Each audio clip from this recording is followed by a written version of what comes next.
Salut fidèles abonnés, merci de recevoir mes salutations agro-éco-responsables. La terre ne trompe pas, c'est vrai, on ne triche pas avec elle. Une campagne agricole se prépare, elle ne s'improvise pas. La semence de qualité représente le plus beau cadeau que peut recevoir un agriculteur. Mieux vaut perdre une campagne agricole que de la faire avec des semences de mauvaise qualité. Il est facile de faire l'agriculture avec de l'argent, mais difficile de se faire de l'argent avec l'agriculture quand on triche. Alors, il faut éviter de tricher les agriculteurs.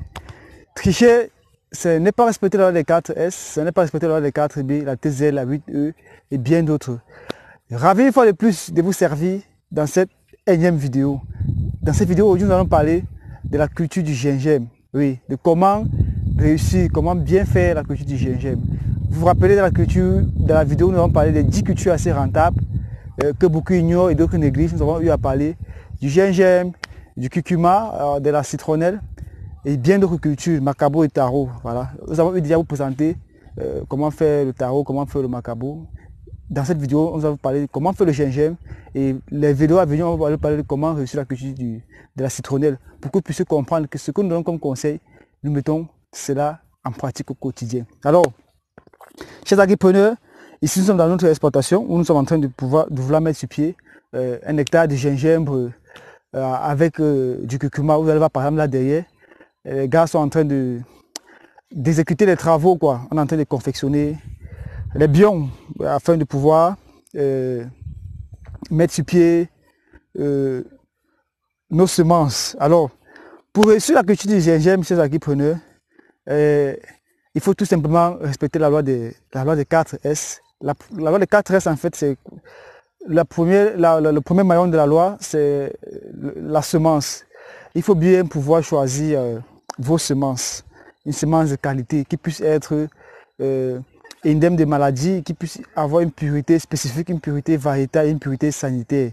Donc c'est déjà important de pouvoir avoir la bonne semence à la base. Alors, quelle qualité de semence pour un hectare de gingembre? C'est ça que vous posez, beaucoup se posent souvent comme question. Alors pour faire un hectare de gingembre, il vous faut en moyenne entre 500 et 1000 kg de semences en fonction de si vous faites une culture associée ou une culture pure. Donc si vous voulez faire du gingembre, vous pouvez chercher entre 500 et 1000 kg de semences pour vos 1 hectare, mais ça varie en fait. Donc il y a l'écartement là en fonction de ce que vous voulez faire. Alors ça c'était le premier maillon de la chaîne, ces agripreneurs.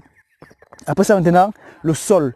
Il vous faut un sol qui puisse bien être meuble, riche en matière organique, qui draine, où l'eau ne stagne pas assez. Parce que si vous avez l'eau qui est constamment sur place, ou dans le bas-fond, dans le marécage, où il y a assez d'eau, les rhizomes, avec cette pression, vont beaucoup plus pourrir. Donc, il vous faut un sol vraiment riche en matière organique, riche en humus, qui draine. Et là, vous êtes rassuré d'avoir des bons produits à la fin de la récolte.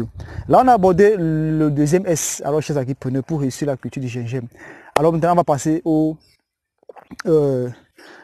troisième S, qui est le semis. Alors, pour faire votre culture de gingembre, vous avez besoin de faire des bions. C'est vrai que ce n'est pas impératif, mais en passant par les bions, ça permet d'accroître les rendements, parce qu'avec les bions, ça vous permet de rehausser comme ça les strates du sol afin que les rhizomes puissent mieux se déployer. Alors, il vous faut faire des bions qui peuvent varier selon la longueur, peut varier de 20 à 50 mètres. Ça dépend maintenant de comment est-ce que vous travaillez, mais il ne faut pas faire des bions très longs, parce que plus le bion est long, mieux ça va décourager le personnel qui travaille. Donc il faut faire des bions, on vous commande des bions peut-être de 30 mètres de longueur, c'est intéressant. Maintenant, faire des bions de 30 mètres de longueur, peut-être sur 70 ou 80 centimètres de largeur. Il faut bien que le bion puisse être large, comme vous voyez par exemple ici. Vous avez vu qu'on a un bion qui est bien aménagé, qui est bien large. Parce que si le bion n'est pas bien large comme ça, en ce moment, ce qui fait que quand il va pleuvoir, avec l'effet de la pluie, il y aura éboulement. Vous allez perdre vos bions et les rhizomes vont s'exposer et ils ne vont pas pouvoir s'ancrer en sol. Donc, il faut faire des bions avec des bonnes largeurs pour ne pas avoir les trucs où la pluie va venir faire le lessivage. Alors, donc ça c'était comment faire vos bions. Et il faut espacer les bions entre 50 et 100 cm. Là, voilà en fait ce qu'il faut pour pouvoir préparer votre sol. Alors, chers agripreneurs, si on a déjà abordé comment la bonne semence, on a abordé le sol, on a abordé maintenant le semis qui regroupe déjà comment préparer ce semis-là. Maintenant, on va passer à la pratique de la mise en terre des semis. Alors, vous allez rendre compte qu'ici, j'ai sur le caméraman pour se rapprocher un peu, vous allez rendre compte qu'ici, on a nos différents poquets de semis. Alors, ces différents poquets de semis sont espacés de 30 cm entre les différents poquets. Vous allez, j'ai un poquet, j'ai un autre poquet là. Alors, la distance entre ces différents poquets est de 30 cm. Alors, maintenant, dans ces différents poquets, vous allez voir sur le caméraman pour se rapprocher encore une fois, vous allez voir chez les agripreneurs qu'on a toujours notre biors qui a été épandu. Voilà le biors, vous allez voir donc. Pour ceux qui ne connaissent pas ce que c'est que le biors, c'est notre biostimulant comme nous avons eu à présenter il y a quelques jours.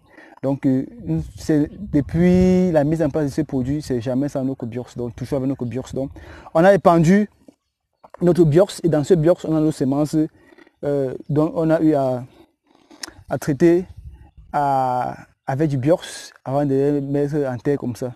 Donc, maintenant, donc, pour la mise en terre, qu'est-ce qu'il faut faire? Il faut se rassurer de respecter toujours le géotropisme qui doit être positif. Ça veut dire que le géotropisme positif, ça veut dire que mon nœud doit regarder vers le sommet et non vers le bas. Parce que si c'est vers le bas, je vais le perdre. Donc, vous avez vu qu'on a fait le badage avec les nœuds qui se regardent vers le sommet. Vers le sommet, vers le sommet. Alors, en ce moment, quand j'ai fait les poquets de semis comme ça et j'ai disposé mes semences, donc j'ai juste à prendre les semences que voici dans du biors qu'on a mis. Et puis là, je les recouvre tout simplement. Et puis je recouvre tout simplement.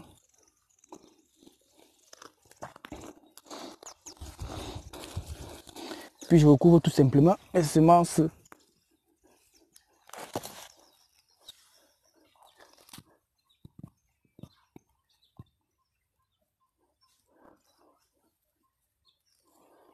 Donc vous avez vu, chers agripreneurs, là, on est en train de faire une séance pratique, la mise en terre de gingembre. Parce que beaucoup vont dire, voilà, on donne des conseils et puis on n'applique pas. Non, nous appliquons au quotidien pour faire comprendre en fait que ce sont des cultures rentables, des cultures pas très compliquées à mettre en place, très faciles, juste prendre la peine de respecter l'itinéraire de mise en place.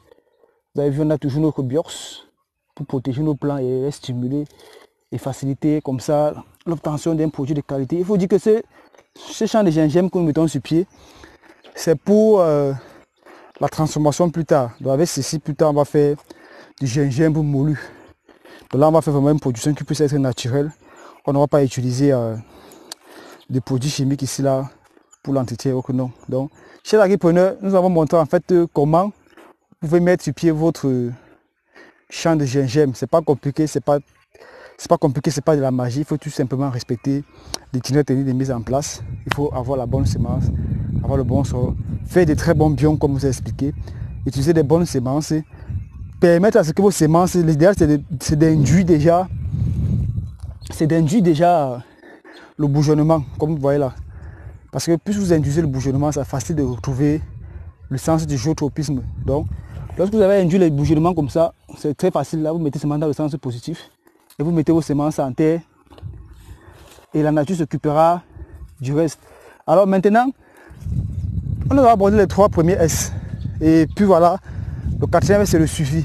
Alors je dis que pour réussir votre culture de gingembre, donc, il vous faut faire un suivi au quotidien. C'est-à-dire qu'après avoir mis comme ça, il faut régulièrement passer, faire le sarclage et puis voilà, s'il y a des petits soucis, apporter des biofongicides pour pouvoir traiter, éliminer les ravageurs. Et aussi, comme biofongicide, vous pouvez utiliser peut-être du piment moulu, vous pouvez utiliser de l'ail décomposé pour pouvoir éradiquer les ravageurs et afin de parvenir à une récolte qui puisse être saine. Donc vous avez vu que cette culture n'est pas compliquée. Donc on vous a présenté la mise en place et autres. Donc dans les vidéos à venir, on va vous montrer l'évolution de notre exploitation de gingembre pour que vous puissiez voir comment les choses avancent. Donc si vous voulez vous lancer dans la culture de gingembre pour cette campagne ou les campagnes à venir, vous avez eu quelques conseils et notions concernant cette culture. On va dire quelle quantité de semences il fallait pour 1 hectare. On vous a dit comment préparer vos semences, comment préparer les biomes et autres. On pense qu'avec ça, vous allez dire le B à bas de cette culture. Alors, chers agripreneurs, si vous avez aimé, n'hésitez pas d'activer la cloche de notification pour vous abonner à la chaîne. N'hésitez pas à partager afin que beaucoup d'autres agripreneurs aussi puissent avoir accès aux conseils et aux informations que nous partageons dans nos différentes vidéos. Vive l'agriculture africaine, vive l'agroafricanisme.